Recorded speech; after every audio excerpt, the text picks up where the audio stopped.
Hello বন্ধুরা, তোমরা কেমন আছো? আশা করি সবাই ভালো আছো। আমরাও ভালো আছি। এই জায়গাটার সাথে আমার নাড়ির টানের সম্পর্ক, অর্থাৎ আমার বাবার বাড়ি। চলে গিয়েছিলাম বাবার বাড়িতে। এই হলো আমার বাবার বাড়ি। তারপর কিছুক্ষণ ওখানে থেকে মেয়েকে নিয়ে একটু গ্রামটা ঘুরতে বেরিয়েছিলাম।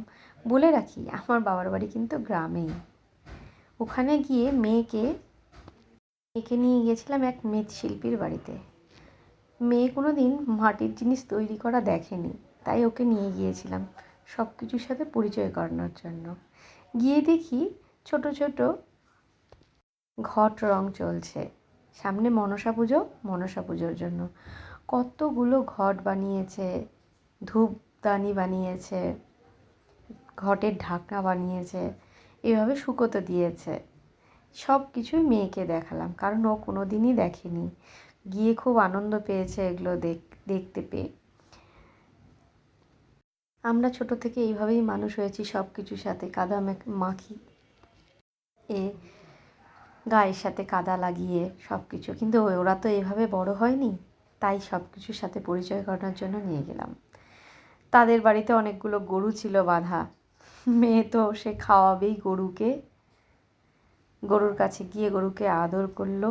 তারপরে গেল ছাগল দেখতে। সে গাছ থেকে পাতা তুলে নিয়ে ছাগলকে খাওয়ানোর চেষ্টা করলো। বাড়ির সামনেই একটা মনসা মন্দির ছিল, বাড়িরই মন্দির ওদের। সেই মন্দিরটাতেও আমরা প্রণাম করলাম, প্রণাম করে আসলাম। কিন্তু বাইরে থেকে ছবিটা ভালো আসেনি ঠাকুরের। তারপরে দেখলাম দুটো মেয়ে পুকুরে মাছ ধরছে ছিপ দিয়ে।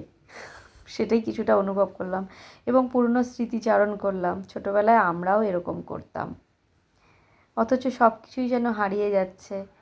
আমাদের বাচ্চারা বড় হয়ে কিছুই দেখতে পাচ্ছে না, অথচ আমরা ছোটোবেলাটা ভীষণভাবে খুব এনজয় করেছি। যাই হোক, এরপরে দেখছি হাঁসগুলো সব খেলা করছে। এই দেখে আস্তে আস্তে আমরা বাড়ির দিকে এগোতে লাগলাম। মেয়ে তো কিছুতেই জায়গাটা ছেড়ে আসতে চাইছে না। যাই হোক, বুঝিয়ে সুঝিয়ে ওকে নিয়ে আসলাম।